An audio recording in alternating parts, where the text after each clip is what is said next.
Yecla, paisaje, horizonte y labrantío.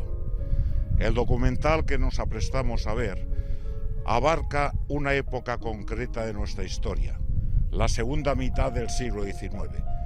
En ella nos vamos a prestar a observar diferentes conjuntos arquitectónicos y edificios emblemáticos de nuestra ciudad, como pudieron ser en el pasado, al haber sido ya derribado, el Colegio de las Escuelas Pías, y como lo es también en el presente, el emblemático edificio de la Purísima Concepción, cuya cúpula, que se vislumbra desde el infinito horizonte, es un hito hoy en la ciudad.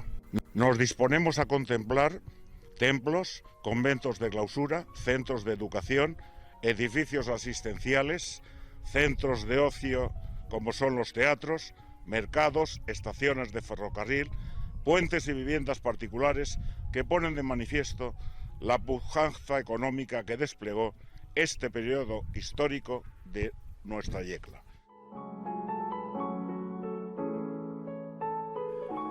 A finales del siglo XVIII el trazado de Yecla está ya prácticamente delimitado. Era un plano en retícula que crecía hacia el norte. El ensanche partiría del eje España-Juan Ortuño, llegando a las calles de San José y Pascual Amat, avanzando paulatinamente hasta la actual Avenida de Córdoba y Puerta de San Juan, continuando por la Alameda de Bravo. Se realizan algunas obras de carácter civil, como fue cerrar la Plaza Mayor con la Casa de los Arcos.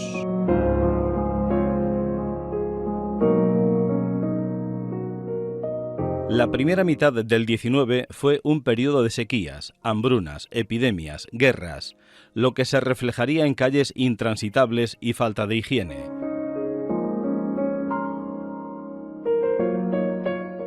En arquitectura solo encontraremos obras comunes y edificios de una o dos plantas.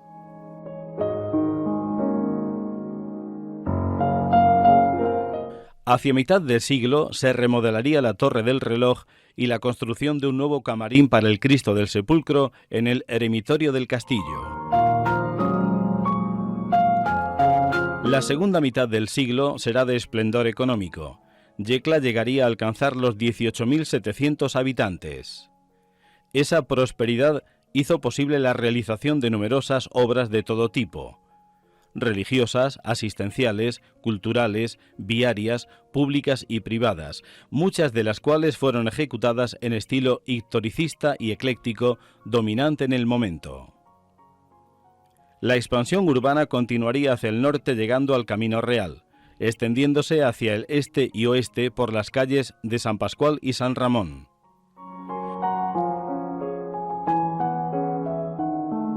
En el centro se edificarán casas de 3 plantas, de elegantes fachadas, pertenecientes a grandes propietarios, a agricultores acomodados y de profesiones liberales.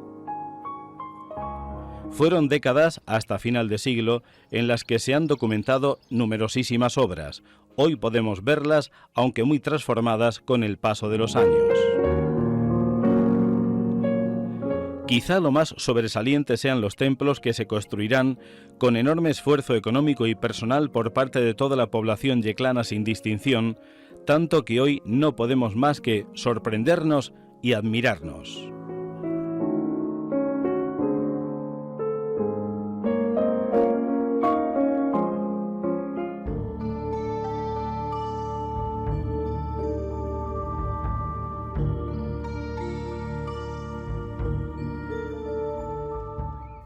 El edificio más emblemático de este periodo es sin duda la Iglesia Nueva, por lo que supuso de esfuerzo colectivo, de tesón por parte de los yeclanos de toda condición.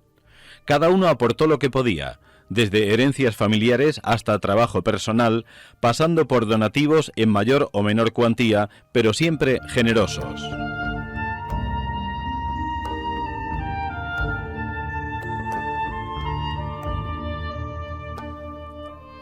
La iglesia nueva se había iniciado en 1775 con planos, al parecer, del italiano Baltasar Canestro y otros maestros, pero sería José López quien emprendería la construcción en su primera fase. Sin embargo, la crisis y consiguiente penuria económica paralizarían las obras en 1804. 40 años después, el deterioro de lo realizado hasta aquel momento fue alarmante y por fin, en 1846, se reanudarían las obras, aunque tan solo por unos meses. Fue en 1856 cuando se nombró a Miguel Cuenca como nuevo arquitecto, pero sus planos no fueron aprobados por la Real Academia de Bellas Artes de San Fernando, por lo que se eligió a Jerónimo Ros Jiménez, profesional de gran prestigio, que se hizo cargo de la continuación del edificio. Este arquitecto diseñaría nuevas trazas que le otorgaron el aspecto final que hoy podemos disfrutar. Su imponente volumetría, presidida por la cúpula, define el perfil de la ciudad. De estilo neoclásico, tiene una planta basilical de 3 naves con girola. Sus dimensiones, próximas a la Catedral de Murcia, siempre sorprendieron.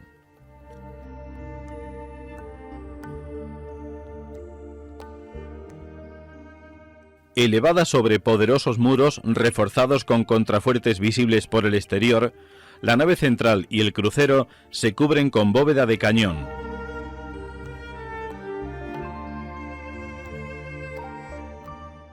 Y los laterales y girola con bóveda de aristas. Entre los contrafuertes se colocaron las capillas laterales.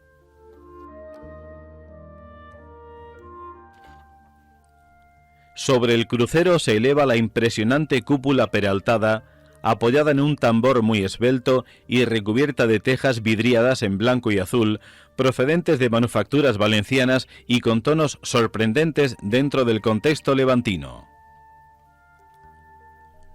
Su espacio interior pone de manifiesto la belleza de sus equilibradas proporciones. Percibimos en él la sensación de calma, de serenidad.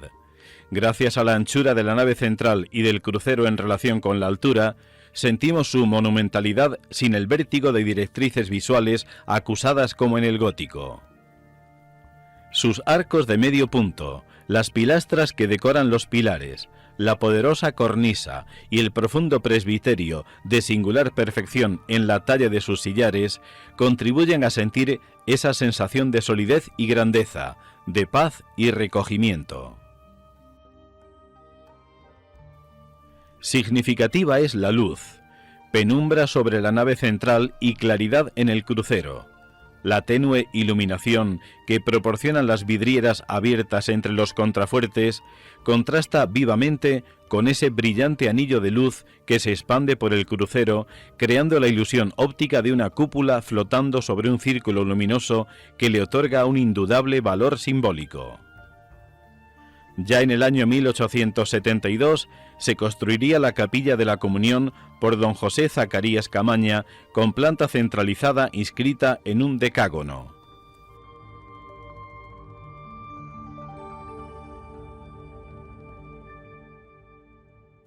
En 1860 se empezó a construir la torre, obras que concluirían en 1868.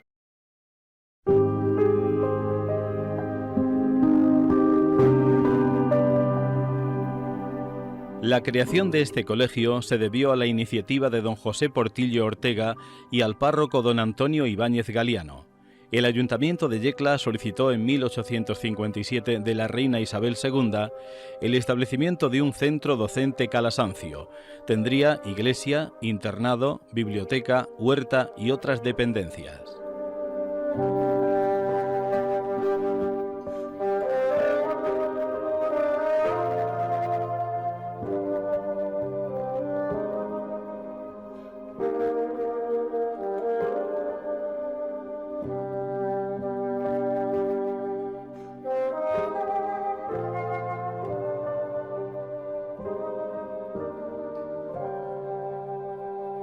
El encargado de remodelar el viejo convento preexistente sería el arquitecto Jerónimo Ros, y ya en el año 1861 los padres escolapios tomaron posesión del mismo.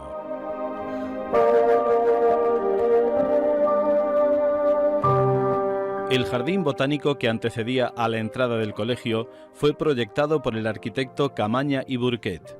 Hoy solamente se conservan algunos vestigios, como es una de las dos balsas circulares que tenía.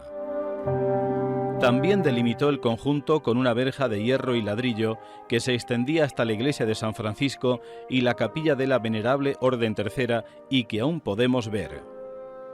Tras muchas vicisitudes, bastante documentadas, en el año 1963 se le convirtió oficialmente en Instituto de Enseñanzas Medias con el nombre de José Martínez Ruiz en memoria del novelista Azorín. Pero el paulatino deterioro del edificio hizo necesario que en el año 1969 se decidiera sustituirlo por uno nuevo. Los arquitectos del ministerio partieron de criterios más económicos que respetuosos con la historia y el patrimonio cultural y decidieron demoler el centro anterior y levantar otro de nueva planta con planos muy convencionales. Tenemos imágenes, tristes imágenes, que aún hoy nos producen nostalgia y frustración. ¿Pudimos hacer algo más?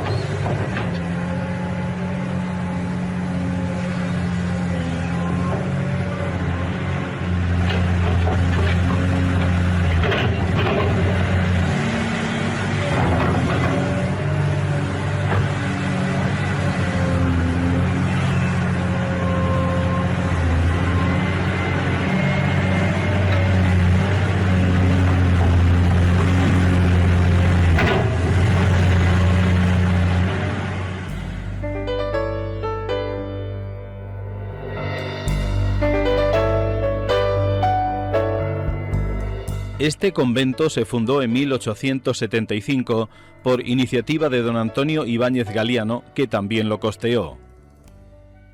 El proyecto y los planos son obra de José Zacarías Camaña y se realizó a las afueras de la ciudad, en la calle de las Monjas, en terrenos del propio don Antonio Ibáñez. Era un sencillo caserón de planta rectangular, edificado con materiales pobres, ladrillo y mampuesto. Está organizado en torno a un patio a modo de claustro cuadrado. Recuerda a los claustros románicos, aunque las arcadas, de medio punto y ligeramente abocinadas, están aquí inscritas en los muros. No falta el pozo central. Las habitaciones del noviciado tenían también ventanas en un tercer cuerpo. Tiene adosados en su parte posterior jardín y huerto, hoy muy deteriorados por abandono.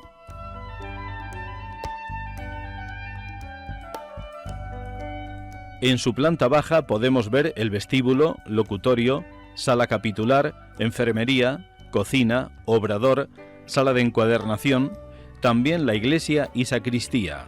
La planta superior alberga las celdas de las monjas, muy austeras y reducidas, cada una con la imagen de una santa de la orden franciscana.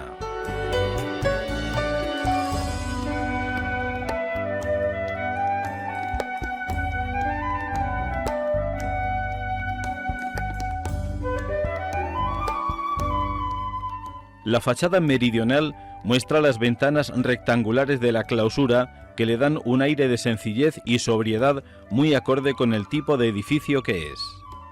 Se puede apreciar el acusado contraste entre este tramo conventual y las fachadas adyacentes de la iglesia y de la casa asilo de ancianos resueltas en estilo neogótico.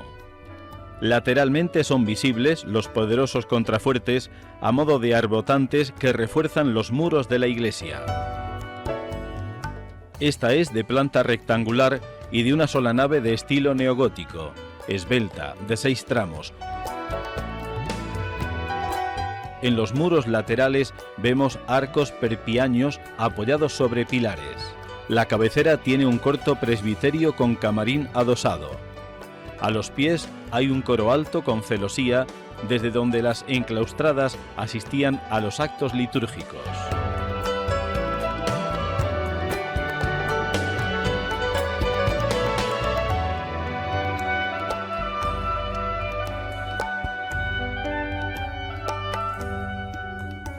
Mausoleo del cura obispo Antonio Ibáñez Galiano.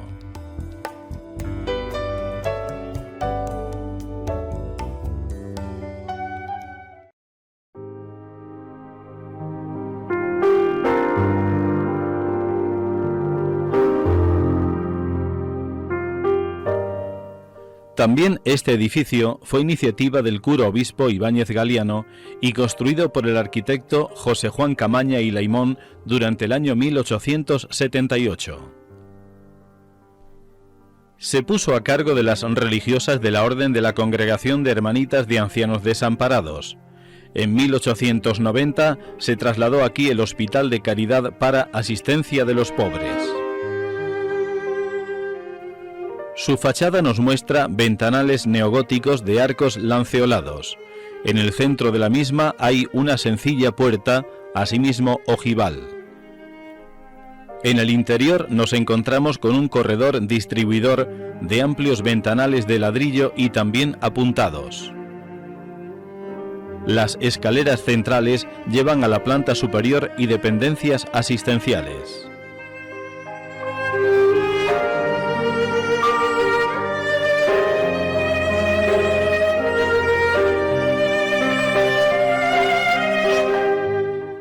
La capilla anexa también está resuelta en estilo neogótico y es obra del mismo arquitecto.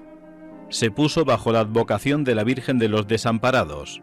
Su construcción terminó en el año 1892. Es de planta rectangular, de una sola nave con contrafuertes interiores, orientada canónicamente de este a oeste y cubierta con bóveda de crucería. A esta capilla se puede acceder bien desde el interior de la casa asilo, bien desde el exterior mediante una portada neogótica. Destaca en ella el rosetón calado que da luz al interior. Una esbelta espadaña corona el conjunto albergando las campanas.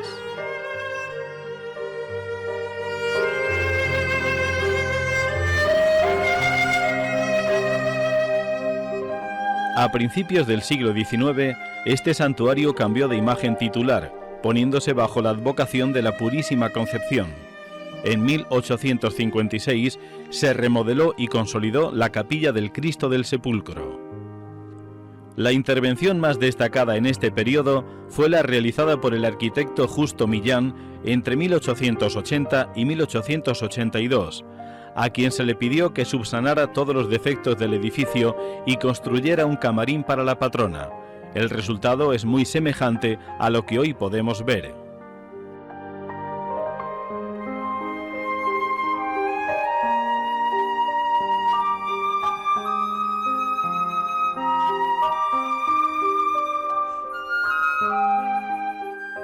Parte importante de su trabajo consistió en la consolidación y acondicionamiento de la explanada.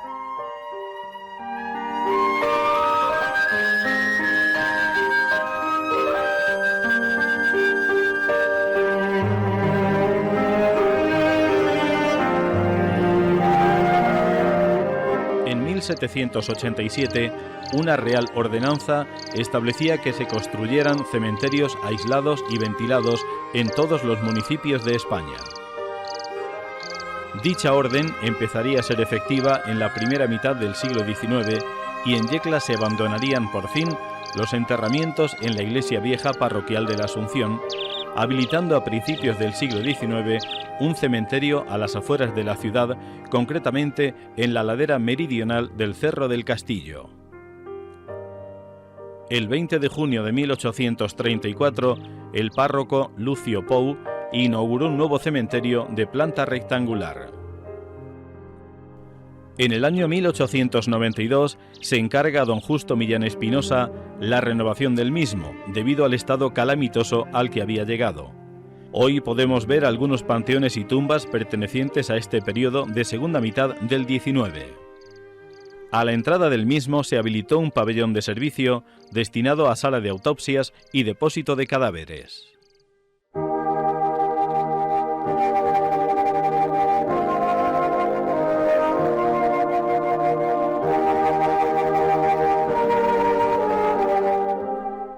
Este mismo arquitecto fue el encargado de planificar y dirigir las obras de esta iglesia parroquial entre 1880 y 1888.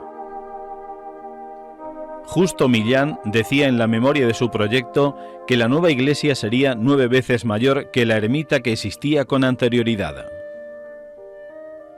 Se decidió por una planta de cruz latina inserta en un rectángulo, con una nave central y dos laterales, cubriendo el crucero con una cúpula apoyada sobre pechinas al modo bizantino. Los arcos que separan las tres naves son de medio punto y éstas se cubren con bóvedas de crucería.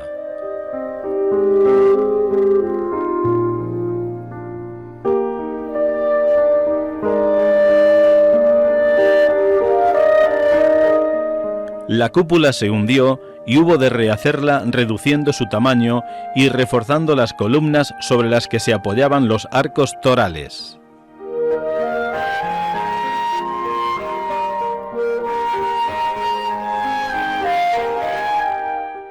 Dispuso un presbiterio heptagonal y una falsa girola, porque en ella se alojó la sacristía, un acceso de escalinatas por el lado sur y la capilla de la Comunión. Es interesante observar cómo sobre las naves laterales colocó unas galerías abiertas al interior que podrían recordar las tribunas de las iglesias románicas de peregrinación. Asimismo vemos elementos arquitectónicos que recuerdan diversos estilos: cimacios bizantinos, arcos de medio punto, arcos ultrasemicirculares tipo mozárabe,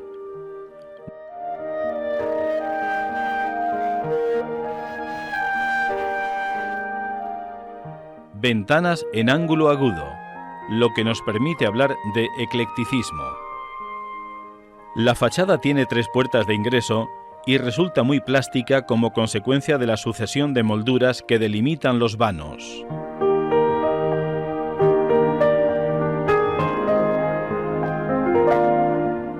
Todo presidido por una torre campanario central de forma octogonal, semejante a la de la iglesia del Buen Suceso de Madrid, obra del arquitecto Ortiz de Villajos.